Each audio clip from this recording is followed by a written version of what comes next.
কীর্তনানন্দের মূর্ত প্রতীক হয়েছে তখন কিশোরী। কীর্তন পেলে আর কিছুই চায় না, সংসার বোধ থাকে না, আত্মপর সব ভুল হয়ে যায়। সমুদ্রের যে তলায় নেমেছে, উপরের বিচি বিক্ষোভের স্মৃতি নিয়ে কি করবে সে আর? কীর্তন সাগরের তল স্পর্শ করেছে তখন কিশোরী মোহন। দোগাছিতে কীর্তন করতে গিয়েছে কিশোরী, বাড়িতে এদিকে ছেলে নিয়ে টানাটানি, অনেক দিন থেকেই শয্যাগত, এবার বুঝি যায়। কীর্তনের ডাক এসেছে, ফেরাতে পারল না, বললে বাড়িতে থেকে কি করব, ও যদি যাবার হয় তবে আমি থেকেও তো আর ধরে রাখতে পারবো না। সন্ধেবেলায় ঠাকুর খবর নিতে এসেছেন কিশোরীর বাড়িতে। দেখলেন কিশোরীর ছেলে তল্পি গোছাচ্ছে, যাবার সময় ঘনিয়ে এসেছে। সঙ্গে সঙ্গে লোক পাঠিয়ে দিলেন দোগাছিতে, যা এক্ষুনি ডেকে আন কিশোরীকে। ঠাকুরের কথা শুনে বাড়ি ফিরে এলো কিশোরী। এসে দেখে ছেলে আর থাকে না, নিজের অজ্ঞাতেই বুকের মাঝটা মোচড় খেয়ে ওঠে একবার। ঠাকুর দেখলেন যতই কীর্তন করুক বাপের হৃদয়, শিকড় যতই মজবুত হোক ডালটা ভেঙে গেলেই আঘাত লাগে গাছের। যেমন করেই হোক সামাল দেওয়াতে হবে কিশোরীকে। এ চরম আঘাত সইবার মতো টনক করে নিতে হবে ওর মনটাকে। ডাক্তার, বসো আমার কাছে, এসো একটু গীতা পাঠ করা যাক। কিশোরীর আলমারি থেকে গীতা বার করে সাংখ্যযোগ অধ্যায় খুলে বসলেন ঠাকুর। দেহিনোস্মিন যথা দেহে কৌমারং যৌবনং জরা তথা দেহান্তর প্রাপ্তির ধীরস্ত্র না মুচ্ছতি। দেহের যেমন আছে কৌমার, যৌবন, জরা, দেহ থেকে আত্মার তেমনি আছে দেহান্তর। দৃষ্টিতে যেটা মৃত্যু, বিচারে সেটা নতুন দেহমাত্রা ছাড়া আর কিছুই নয়। ধীর প্রাজ্ঞ ব্যক্তি এ দৃশ্য দেখে কাতর হন না। পড়ছেন আর ব্যাখ্যা করছেন ঠাকুর। শরীর অন্তবন্ত হলেও শরীরই হলো নিত্য, অবিনাশী, অপ্রমেয়। না জয়তো ম্রিয়তে বা কদাচি, নান্যায়ং ভূতাং ভবিতা বা না ভূয়া, অজো নিত্য শাশ্বত হয়ং পুরানো না হন্যতে হন্যমানে শরীরে। সে হলো নিত্য স্থিত, অদ্বিজ। না, কি বলো ডাক্তার? কিশোরীর চোখের দিকে তাকিয়ে জিজ্ঞেস করলেন ঠাকুর। দৃষ্টির ভিতর দিয়ে পুড়ে দিলেন নিজের দর্শন প্রত্যয়টুকু। পরমাত্মার সৎ সারূপ্যের স্বাদ পেল যেন কিশোরী। যে জন্ম মৃত্যুর ঊর্ধ্বে, তার মৃত্যু কল্পনা করে কলঙ্কের ছাপ দিতে চায় তার গায়ে। বললে, তাই তো, ন জায়তে ন ম্রিয়তে কিঞ্চিদত্র জগত্রয়ে। জন্মই বা কোথায় আর মৃত্যুই বা কোথায়? এ এক প্রবেশ প্রস্থানহীন অদ্ভুত অভিনয়। দূর মুখে একজন মানুষ এসে দাঁড়িয়েছে। ও কে? ন্যাসে বৌদ্ধহম। দেখা গেল দুয়ারে দাঁড়িয়ে এক প্রবীণ সন্ন্যাসী, সম্ভবত কোনো বৌদ্ধ মঠের অধ্যক্ষ। এমন অসময়ে সন্ন্যাসী, বিশেষ গৃহের দ্বারস্থ। সবিস্ময়ে দৃষ্টি নিয়ে তাকালো কিশোরী। যাই হোক, স্বাগত জানালো আগন্তুককে, বসতে দিয়ে জিজ্ঞেস করল, কি চাই বাবা? ছেলেটাকে একবার দেখতে চাই। আরও বিস্মিত হলো কিশোরীমোহন। আমার ছেলের অসুখের কথা ইনি জানলেন কেমন করে? ভাবলে কোনো মহাপুরুষ হবেন হয়তো। তাড়াতাড়ি নিয়ে গেল ছেলের কাছে। গম্ভীর হয়ে মাথা নাড়ল সন্ন্যাসী। আশা নেই, তবে একবার চেষ্টা করে দেখি। কৃতার্থ হয়ে গেল কিশোরী। চিকিৎসার এই তো চূড়ান্ত। এমন অন্তর্যামী মহাপুরুষের হাত থেকে যদি না ফেরে তবে আফসোসের কিছু থাকে না। একটা নির্জন ঘর চাইল সন্ন্যাসী। তার সাধনার শক্তিকে আহ্বান করে দেখবে নিরিবিলিতে। বিধিকে যদি বন্ধা করে রাখতে পারে তার সিদ্ধি দিয়ে। একটা ঘর ছেড়ে দিলেন কিশোরী। ঘরে ঢুকে কপাট রুদ্ধ করল সন্ন্যাসী। বেরিয়ে এলো পাকা 2 ঘন্টা পরে। গাম্ভীর্য যেন জমাট বেঁধেছে সন্ন্যাসীর চেহারায়। গভীর ধ্যানের রং লাগা সে গাম্ভীর্য। বললে, হলো না। মৃত্যুর বুকে পদচারণ করছে আত্মা। সব ভিক্ষু মৃত্যুর জন্যে ফেলে ফেলে দিচ্ছে অসংখ্য দেহ সব। সেই উদাস পাগল স্বয়ম্ভু পুরুষকে বারণ করবে কে? সন্ন্যাসীর মনোন্যাস গিয়ে মিশে গেল তারই অন্তরে। অনুভব করে এলো তার নিত্য যাত্রার পরাক্রম। একটুও বিচলিত হলো না এবার কিশোরী। দেখল মায়ার রজ্জু দিয়ে যে দেহটাকে বেঁধে রেখেছিল মমতার ঘরে সেটা তো ক্ষণভঙ্গুর। দেহটাই যদি সব হয় তবে তো সবকেও ভালোবাসা যেত। খাঁচার উপর এত দরদ দেখিয়ে কি হবে? সোহাগ করে তো ওই পাখিটাকে। ও যদি খাঁচা বদলায় তো বদলাক। নচিকেতা গিয়েছে যমের বাড়িতে। যম বাড়ি ছিলেন না। এসে দেখলেন অতিথি উপবাসে। অতিথি সৎকার করে নচিকেতাকে বললেন, তুমি বর প্রার্থনা করো, তোমাকে আমি বর দেব। মোট 3টি বর দেবেন যমদেব। সানন্দ চিত্তে 2টি বর দিয়ে দিলেন। তৃতীয় প্রার্থনা শুনে মাথা ঘুরে গেল যমদেবের। নচিকেতা বললে, আপনাকে জয় করতে পারি, এই বর দিন। এই এক বরের বদলে অনেক কিছু দিতে চাইলেন যমদেব। রাজত্ব, সম্পদ, লোক লস্কর, হাতি ঘোড়া সব কিছু। কিন্তু বালক নচিকেতার তবু মন ঘোরাতে পারলেন না। সে মৃত্যুজিত হতে চায়। গুচ্ছ কথা শেষে ব্যক্ত করতে হলো যমদেবকে। জন্ম মৃত্যুর রহস্যোদ্ঘাটন করে মৃত্যুঞ্জয় বর দান করলেন নচিকেতাকে। দেহের মৃত্যুকে আর ভয় করল না নচিকেতা। বুদ্ধদেবের কাছে মৃত পুত্রের প্রাণ ভিক্ষা করতে এসেছে তার মা। শ্রী বুদ্ধ বললেন, 1 মুঠো সর্ষে নিয়ে এসো কারো বাড়ি থেকে। এমন বাড়ি থেকে আনবে যেখানে কেউ কখনো মরেনি। বাড়ি বাড়ি ঘুরে ব্যর্থ হয়ে ফিরে এলো মা। এমন একটি বাড়িও খুঁজে পেলেন না যেখানে তাদের বংশের সব লোক বেঁচে আছে। শ্রী বুদ্ধ বললেন, দেখো, মৃত্যু হচ্ছে দেহের সাধারণ ধর্ম। সব দেহই বিনষ্ট হয়েছে। আবার এখন যেসব দেহ জীবিত দেখছ তারাও বিনষ্ট হবে। কিন্তু আত্মা হলো চিরন্তন। তার জরাও নেই, তার মৃত্যুও নেই। জননীর পুত্র শোক দূরীভূত হলো। জানল তার ছেলের কখনো মৃত্যু নেই। কিশোরীও দেখল তার ছেলের মৃত্যু নেই। উপলব্ধির জগৎ থেকে বাইরে এসে তাকিয়ে দেখল সন্ন্যাসী নেই। বেরিয়ে গিয়েছে কোন ফাঁকে। এক্ষুনি কোথায় চলে গেলেন সন্ন্যাসী বাবা? হারিকেন নিয়ে খুঁজে এলে বাইরে। দেখল বাইরেও কোথাও নেই। এতক্ষণ পরে কথা বললেন ঠাকুর। বললেন, যাবেই যখন নাম শোনাও। ছেলের চারিদিকে ঘোরো আর জয় রাধা গোবিন্দ বলে হাততালি দিয়ে কীর্তন করো। খুব নেচে নেচে কীর্তন করো।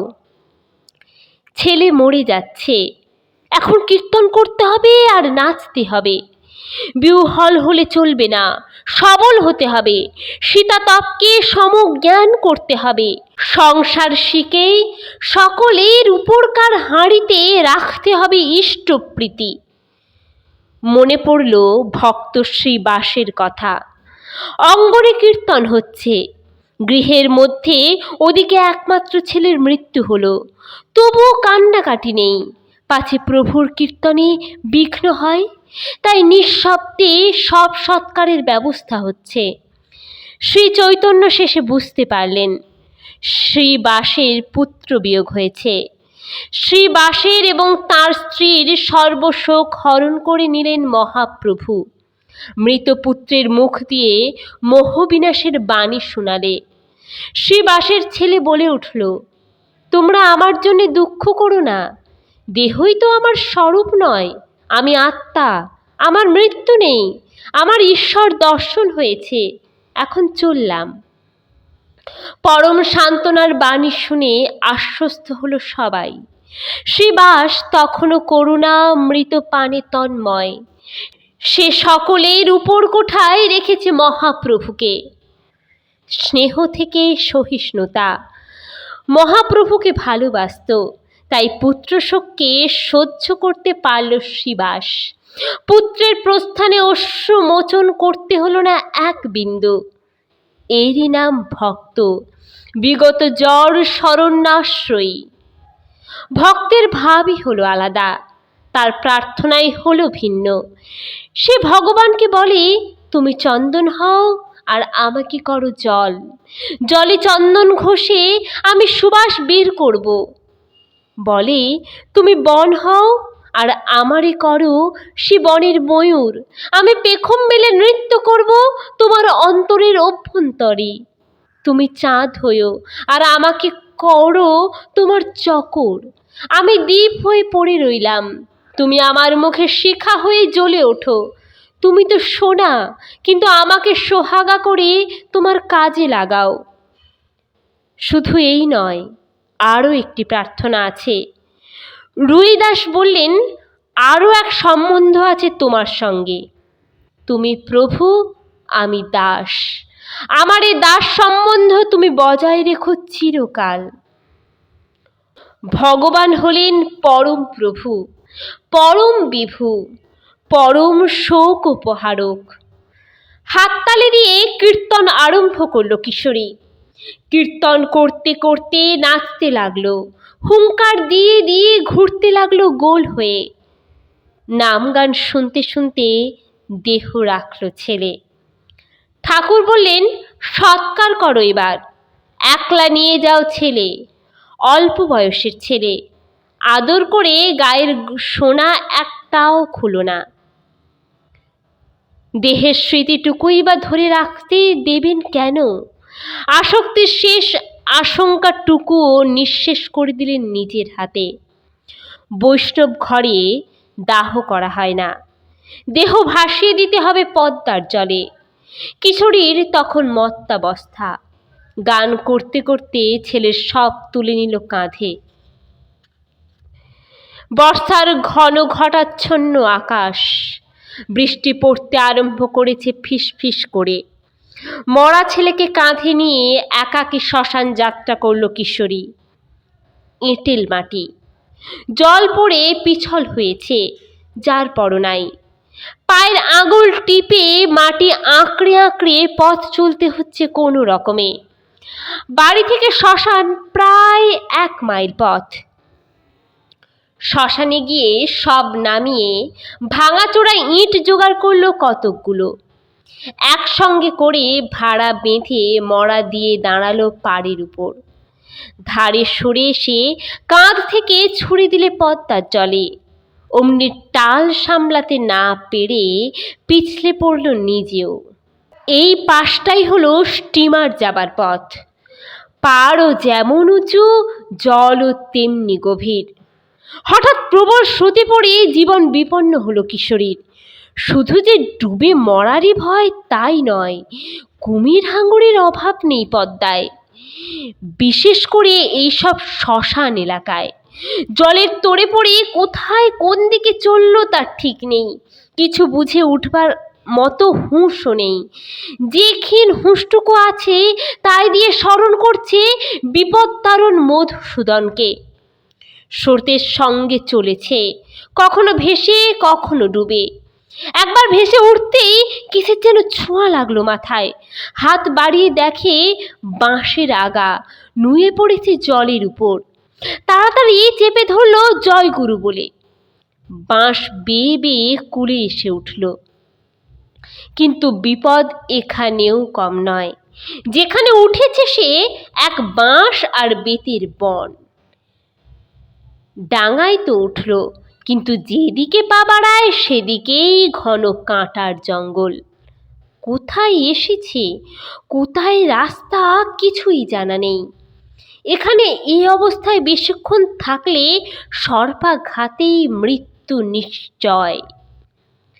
পুত্রশোকের যে লেশটুকু ছিল, আত্মরক্ষার তাগিদে ভুল হয়ে গেল সেটুকুও। কাতর হয়ে একবার ডাকল, ঠাকুর, গুরুদেব।